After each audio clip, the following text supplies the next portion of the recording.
नमस्कार मित्रों, हिंदी की कक्षा में आपका एक बार पुनः स्वागत है। हिंदी की कक्षा के अंतर्गत हमने पिछली कक्षा में कारक का अध्ययन किया था और आज हम सर्वनाम का अध्ययन कर रहे हैं।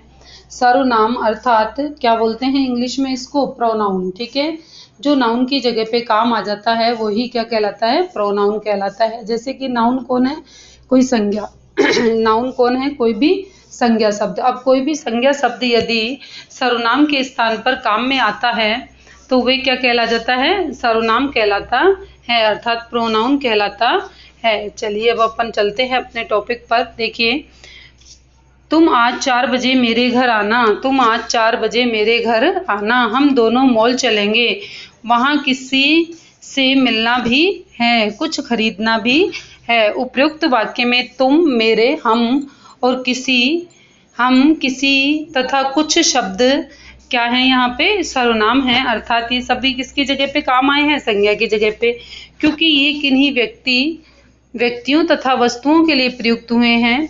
ये शब्द किसी न किसी नाम की ओर संकेत करते हैं, किंतु बार बार नाम लेने के स्थान पर इन सर्वनामों का प्रयोग किया गया है। सर्वनाम का शाब्दिक अर्थ है सबका नाम। सर्वनाम का शाब्दिक अर्थ क्या है, सबका नाम। देखिए, इसको अंडरलाइन कर लेते हैं हम। सर्वनाम का शाब्दिक अर्थ क्या है, सबका नाम। संज्ञा शब्दों की बारंबारता से बचने के लिए सर्वनाम शब्दों का प्रयोग किया जाता है। वाक्यों में सुंदरता, सरलता और संक्षिप्तता के लिए सर्वनामों का प्रयोग आवश्यक है। संज्ञा के स्थान पर आने वाले शब्दों को सर्वनाम कहते हैं। सर्वनाम के मुख्य भेद 6 होते हैं: पुरुषवाचक सर्वनाम, निश्चयवाचक सर्वनाम, अनिश्चयवाचक सर्वनाम, प्रश्नवाचक सर्वनाम, संबंधवाचक सर्वनाम और निजवाचक सर्वनाम। सर्वनाम की डिमांड एक मेरे पास में पुनः आई है। यह हम कार्य एक बार कर चुके हैं, लेकिन कुछ बच्चों ने कहा कि मैम ये एक बार दोबारा से हमको समझा दिया जाए, इसलिए इसका मैं पुनः एक बार और वीडियो मैं बना रही हूँ, है ना। तो आप इसको थोड़ा सा पढ़ लें, एक बार पुनः पढ़ लें। पुरुषवाचक सर्वनाम में क्या है, पर्सनल प्रोनाउन, है ना। पुरुषवाचक में क्या है, पर्सनल प्रोनाउन। बोलने वाले, सुनने वाले व किसी अन्य पुरुष के लिए जिस शब्द का प्रयोग किया जाता है उसे पुरुषवाचक सर्वनाम कहते हैं। जैसे मैं तुम्हें उनसे मिलवा दूंगा, मैं तुम्हें उनसे मिलवा दूंगा। अब यहाँ मैं किसके लिए आया है, व्यक्ति विशेष के लिए। ठीक है ना। और तुम्हें क्या आया है, दूसरे सामने वाले के लिए। ठीक है, और फिर क्या है, उससे भी किसी सामने वाले के लिए आया है। तो अब ये शब्द सारे किसके लिए आए हैं, पुरुषवाचक शब्द हैं। ठीक है, ऐसे ही नेक्स्ट चलते हैं अपन। देखिए, मैं जो शब्द है वह किसके लिए आया है, ये उत्तम पुरुष है। ठीक है, मैं शब्द किसके लिए है, उत्तम पुरुष का शब्द है। मैं जो शब्द है वह उत्तम पुरुष का शब्द है। और तुम्हें किसके लिए है, मध्यम पुरुष का। और उससे किसके लिए है, अन्य पुरुष का। ठीक है, उससे किसके लिए आया है, अन्य पुरुष के लिए उससे आया है। अतः इस प्रकार से ये जो तीनों शब्द हैं, तीनों शब्दों का इन्होंने क्या बता दिया, तीनों शब्दों के लिए इन्होंने अपन को एक एक बार, तीनों शब्दों का हमको एक एक बार इन्होंने बता दिया है। अब देखिए आगे कौन कौन सी क्या क्या अवस्थाएं हैं, हम इनको एक बार विस्तार से समझ लेंगे। ठीक है, ये थोड़ा सा आज नेट की प्रॉब्लम के कारण आपको थोड़ा क्लीन दिखाई नहीं दे रहा है, लेकिन मैं फिर भी आपको बोल करके अच्छे से समझा दूंगी। देखिए, इस प्रकार पुरुषवाचक सर्वनाम के कितने भेद होते हैं, 3। एक तो है उत्तम पुरुष, मध्यम पुरुष व अन्य पुरुष। अब देखिए, ये इसमें चार्ट बना दिया। उत्तम पुरुष में मुझे, मैं, हम, हमारा। मध्यम पुरुष में तुम, तुम्हारा, आप, आपका। और अन्य पुरुष में वह, उसका, उनका और उनके। ये सब चीजें आती हैं। इसी तरह से उत्तम पुरुष में देखो क्या क्या आएगा। उत्तम पुरुष में वक्ता या बोलने वाला अपने नाम के बदले किसी सर्वनाम शब्द का प्रयोग करता है। जैसे मान लो आप यदि किसी से बात कर रहे हो तो उसके बारे में आप ये कहोगे कि मैं, मुझे, हम, हमारा। तो ये सब सारी चीजें क्या है, ये सारी चीजें क्या है, उत्तम पुरुष वाली चीजें हैं। ऐसे ही मध्यम पुरुष में क्या होता है, सुनने वाले के लिए जिस सर्वनाम शब्द का प्रयोग किया जाता है उसे मध्यम पुरुषवाचक सर्वनाम कहते हैं। जैसे वह घूमने गया, उसका, आप बैठिए, तुम्हारा भाई कितना बड़ा है, आपका पत्र मिला। ये सब क्या है, मध्यम पुरुष में आते हैं। और इसी तरह से अन्य पुरुष में कौन कौन आएगा, वक्ता या श्रोता किसी अन्य व्यक्ति के लिए जिन सर्वनाम शब्दों का प्रयोग करता है वह है पुरुषवाचक सर्वनाम। जैसे वह घूमने गया, अब वह यहाँ पर क्या आ गया, अन्य पुरुष हो गया, ठीक है। ऐसे ही उसका बेड टूट गया, अब उसका ये अन्य के लिए आ गया। इसी तरह से उनका सामान यहाँ रख दो, तो यह भी अन्य के लिए आ गया। उनके घर मेहमान आए हैं, तो उनके भी किसके लिए आ गया, अन्य पुरुष के लिए आ गया। ऐसे ही पुरुषवाचक सर्वनाम शब्द जो होते हैं एक वचन और बहुवचन में ही होते हैं केवल, लेकिन संस्कृत भाषा में द्विवचन भी होता है, ठीक है ना।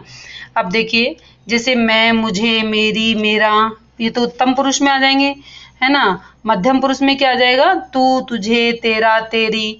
ऐसे ही अन्य पुरुष में यह, वह, उस और इस। ऐसे ही बहुवचन में आते हैं हम, हमें, हमारी, हमारा, ठीक है, तुम, तुम्हें, तुम्हारा, आप, आपका, आपको, ये, वे, उन, इन, इन्हें, उन्हें। ये सब चीजें किस में आ जाती हैं, ये हमारे पुरुषवाचक सर्वनाम में आ जाती हैं। अब देखो निश्चयवाचक सर्वनाम क्या होगा। निश्चयवाचक सर्वनाम मैं आपको बताती हूँ क्या होगा निश्चयवाचक सर्वनाम। जैसे डेफिनेट, है ना, डेफिनेट प्रोनाउन, जैसे वे सर्वनाम जिसके द्वारा किसी व्यक्ति वस्तु की ओर संकेत किया जाए उसे निश्चयवाचक सर्वनाम कहते हैं। जैसे देखिए, नेक्स्ट पेज पे चलते हैं। अब आपको यहाँ से क्लीन दिखेगा, देखिए, इसी को पुरस्कार दो, तो ये निश्चित है कि इसी को देना है, ठीक है। आप ही हमारे पूज्य हैं, तो आप ही हैं हमारे पूज्य, ये भी निश्चित है।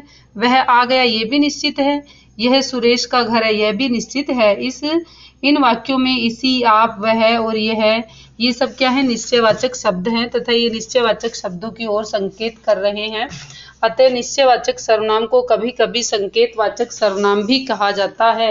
अब इसको हम अंडरलाइन कर लेते हैं। निश्चयवाचक सर्वनाम को कभी कभी क्या कहा जाता है, संकेतवाचक सर्वनाम भी कहा जाता है। अनिश्चयवाचक, इनडेफिनेट प्रोनाउन, अर्थात जिसकी हमको क्या नहीं है, निश्चितता नहीं है। जिन सर्वनामों में से किसी अनिश्चित व्यक्ति या वस्तु का बोध हो, जिनमें से किसी अनिश्चित व्यक्ति या वस्तु का बोध हो, वे अनिश्चयवाचक सर्वनाम कहलाते हैं। जैसे कोई आया है, अब कौन आया है ये निश्चित नहीं है। कुछ खाने को दो, तो अब क्या कुछ भी दे दो, इसमें भी कोई निश्चित नहीं है। इस तरह से कोई शब्द किसी अनजान व्यक्ति की ओर संकेत कर रहा है कुछ खाने को निश्चित वस्तु की ओर, और इसलिए यहाँ पर अनिश्चयवाचक सर्वनाम है। इसी तरह से प्रश्नवाचक सर्वनाम में देखिए, इंटेरोगेटिव, भाई कोई भी प्रश्न पूछा जाता है, मान लो आप, जो सर्वनाम शब्द किसी व्यक्ति या वस्तु के बारे में प्रश्न करने के लिए प्रयुक्त हुए क्या होते हैं, प्रश्नवाचक सर्वनाम होते हैं। बाहर कौन खड़ा है, तो ये प्रश्न हो गया। ऐसे ही तुम क्या लाए हो, ये भी प्रश्न हो गया। इस तरह से कौन व क्या शब्दों से किसी व्यक्ति और वस्तु के बारे में प्रश्न पूछा जा रहा है, इसलिए प्रश्नवाचक सर्वनाम है। इसी तरह से नेक्स्ट है संबंध सर्वनाम। जो सर्वनाम शब्द एक सर्वनाम का दूसरे सर्वनाम के साथ में संबंध बताते हैं उन्हें संबंध वाचक सर्वनाम कहते हैं। जैसे रिलेटिव्स, है ना, जो पढ़ेगा वही प्रथम आएगा, जिसकी लाठी उसी की भैंस। इन वाक्यों में रंगीन दिए गए शब्द वाक्यों के दोनों भागों में प्रयुक्त सर्वनामों का संबंध बताते हैं, अतः ये संबंध वाचक सर्वनाम है। निजवाचक सर्वनाम क्या होंगे, रिफ्लेक्टिव, है ना। अब देखिए क्या होगा, जिन सर्वनामों का प्रयोग वक्ता और लेखक अपने लिए करता है वे निजवाचक सर्वनाम कहलाते हैं। जैसे मैं खुद चला जाऊंगा, मैं स्वयं जूते पहन लूंगी। इस तरह से इन वाक्यों में खुद और स्वयं शब्दकर्ता ने अपने लिए प्रयोग किए हैं, इसलिए निजवाचक सर्वनाम कहलाए। इसी तरह से नेक्स्ट देखिए भाई, है ना, क्योंकि मैं पढ़ा चुकी इसलिए मैं आपको फटाफट इसको करवा रही हूँ, क्योंकि कुछ स्टूडेंट्स की मेरे पास में डिमांड आई थी कि सर्वनाम वाला चैप्टर एक बार पुनः पढ़ा दिया जाए, इसलिए मैंने इसको दोबारा से ले लिया। आप सर्वनाम का प्रयोग आदर सूचक मध्यम पुरुषवाचक सर्वनाम के लिए भी किया जाता है। आप क्या पिएंगे, चाय या कॉफी, ये मध्यम पुरुष है। वह आप ही आ गए, वह आप ही आ गए, ऐसे निजवाचक हो गए। ये वाक्य में प्रयुक्त होने वाले सर्वनाम के लिए लिंग के कारण परिवर्तन नहीं आता है, परंतु वचन के और कारक के अनुसार इसका रूप परिवर्तित होता है। जैसे मैं घूमने जाऊंगी, मैं घूमने नहीं जाऊंगा, तो ये क्या है, लिंगवाचक हैं। ऐसे ही मैं आज तैरने का अभ्यास करने जा रहा हूँ, है ना, ये वचन हो गए। ऐसे ही हम आज तैरने का अभ्यास करने जा रहे हैं। ऐसे ही नव्या ने मुझे उपन्यास मांगा, ये कारक हो गया। ऐसे ही सर्वनामों के साथ जब ही का प्रयोग किया जाता है तो कुछ वर्तमान ही जुड़ने से परिवर्तित हो जाते हैं, जैसे यह प्लस ही यही, वह प्लस ही वही, उस प्लस ही उसी, इस प्लस ही इसी, है ना। इस तरह से आदर के लिए संज्ञाओं की भांति सर्वनामों का भी बहुवचन में प्रयोग होता है, जैसे मेरे पिताजी विदेश गए, वे कल वापस आएंगे। अनिश्चयवाचक सर्वनाम में कुछ का प्रयोग जड़ पदार्थों के लिए और कोई का प्रयोग चेतना के लिए होता है। पानी में कुछ है, तो अब ये क्या है, हमको निश्चित है ही नहीं। कोई आवाज दे रहा है, तो ये भी हमको निश्चित नहीं है कौन आवाज दे रहा है। प्रश्नवाचक वाक्यों में कौन का प्रयोग प्राणीवाचक के लिए और क्या का अप्राणीवाचक के लिए होता है, जैसे कौन जा रहा है, क्या लाए हो। किंतु कभी कभी कौन का प्रयोग जड़ पदार्थों के लिए भी किया जाता है तथा उसके साथ सा और सो शब्द लगते हैं, जैसे कौन सी घड़ी है, कौन सा खिलौना है। ठीक है, यदि एक ही वाक्य में कर्ता के स्थान पर उत्तम, मध्यम और अन्य पुरुष आए तो उनका क्रम होगा एक तो मध्यम, अन्य तथा उत्तम, और क्रिया होगी बहुवचन में, जैसे तुम, वह और मैं आज होटल में खाना खाएंगे। वर्तमान की विभक्तियां सर्वनाम की विभक्तियां शब्दों से मिलकर लिखी जाती हैं, जैसे मैंने, मुझे, हमने आदि। ठीक है, मैं आशा कर रही हूँ कि आपको समझ में आ रहा होगा। ये वाला वीडियो मैंने थोड़ा सा जल्दी जल्दी बनाया है क्योंकि इसको मैं एक बार विस्तार पूर्वक पढ़ा चुकी हूँ। ठीक है, अब देखिए नेक्स्ट इसमें क्या है, कुछ सर्वनाम शब्दों की रचना। उत्तम पुरुष में मैं, है ना, कर्ता है। अब कर्ता एक वचन में, बहुवचन में क्या होगा, इसमें मैं और मैंने। ऐसे ही हम और हमने। ऐसे ही कर्म में मुझे और मुझको, हमें और हमको।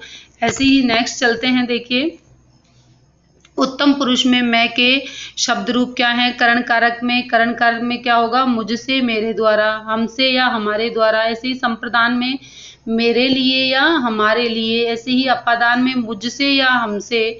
संबंध में मेरा, मेरी, मेरे, हमारा, हमारी, हमारे। अधिकरण में मुझ में, मुझ पर, और हम में और हम पर। इस तरह से मध्यम पुरुष में तू के शब्द कौन कौन से हैं। कर्ता में तू और तूने, तुम और तुमने। कर्म में तुझे और तुमको, तुम्हें और तुमको। करण में तुमसे और तेरे द्वारा, तुमसे और तुम्हारे द्वारा, तेरे लिए और तुम्हारे लिए, है ना। तो ये सारे कौन से हैं हमारे, अगर हमने कारक अपन पढ़ ही चुके हैं, केस अपन पढ़ चुके हैं ना, तो जैसे ही केस हैं बस वो सेम उसी तरह से इनको बता दिया। जैसे संप्रदान में जैसे के लिए होता है, तैसे तेरे लिए और तुम्हारे लिए। संबंध में भाई जैसे क्या होता है, संबंध में का, के, की। ऐसे ही तेरा, रे, री, है ना, तो का की जैसे तेरा हो गया, ऐसे ही तुम्हारा, तुम्हारी, तुम्हारे। ठीक है, ऐसे ही अधिकरण कारक में तुम में, तुझ पर, और तुम में और तुम पर। इस तरह से हो गया। अब आगे देखो, अन्य पुरुष वह के शब्द, जैसे कर्ता में वह और उसने, और वे और उन्होंने, है ना। कर्म में क्या हो गया, उसे और उनको, उन्हें और उनको। ऐसे करण में उससे, उनके द्वारा, और उनसे और उनके द्वारा। संप्रदान में उसके लिए और उसको, और उनके लिए और उनको। ऐसे ही अपादान में उससे और उनसे। संबंध में उसका, उसकी, उसके, उसका, उसकी, उसके। ऐसे ही अधिकरण में उसमें और उस पर, और उनमें और उन पर। ये शब्द हो जाएंगे। इसी तरह से प्रश्नवाचक में कौन शब्द होता है, जैसे कर्ता में कौन, किसने, कौन, किन्होंने। कर्म में होता है किसे, किसको, किनको, किन्हें। करण में किससे, किसके द्वारा, किनसे और किनके द्वारा। अपादान में, संप्रदान में किसके लिए और किसको।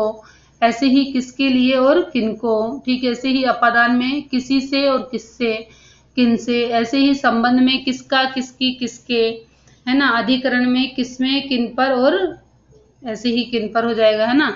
अब ध्यान देने योग्य बात देखिए, सर्वनाम शब्द रूपों में संबोधन कारक नहीं होता है। सर्वनाम में क्या नहीं होता, संबोधन कारक नहीं होता। अब ये देखिए, संज्ञा के स्थान पर जो उपयुक्त होते हैं वे सर्वनाम कहलाते हैं। इसके 6 भेद होते हैं। कौन कौन से होते हैं, पुरुषवाचक, निजवाचक, निश्चयवाचक, अनिश्चयवाचक, प्रश्नवाचक, संबंधवाचक और निजवाचक। ऐसे ही पुरुषवाचक सर्वनाम के तीन भेद हैं, उत्तम, मध्यम और अन्य, है ना। सर्वनाम का रूप तीनों लिंगों में समान चलते हैं, है ना। वचन और कारक के रूप भी इनमें इनका परिवर्तन। अब देखो इतनी सारी चीज़ों का हमको कोई ज़रूरत नहीं है। अब हम क्या कहेंगे कि जैसे मान लो किसी बच्चे का हमने नाम लिया, राम विद्यालय जाता है ना। तो कोई अन्य व्यक्ति अगर राम के लिए राम की बात बताएगा कि राम विद्यालय जाता है, तो वह क्या कहेगा, वह विद्यालय जाता है। अतः हम उसको उस अकॉर्डिंग हम उसको जवाब देंगे, है ना। देखो जैसे मुझे बुलाया, अब कौन थोड़ी लिखेंगे यहाँ पर, मुझे किसने बुलाया। ऐसे ही डैश शीशा तोड़ा है, जिसने शीशा तोड़ा है उसे सजा जरूर मिलेगी, ठीक है। ऐसे ही जन्मदिन पर मुझे जरूर बुलाना, तो अपने जन्मदिन पर। मैंने लाख कोशिश की पाठ याद करने की, लेकिन पाठ नहीं याद कर पाया। ऐसे ही उन्होंने मुझे टॉफी दी, बाढ़ में सब कुछ बर्बाद हो गया, वह उसके लिए आ गया यहाँ पर, है ना।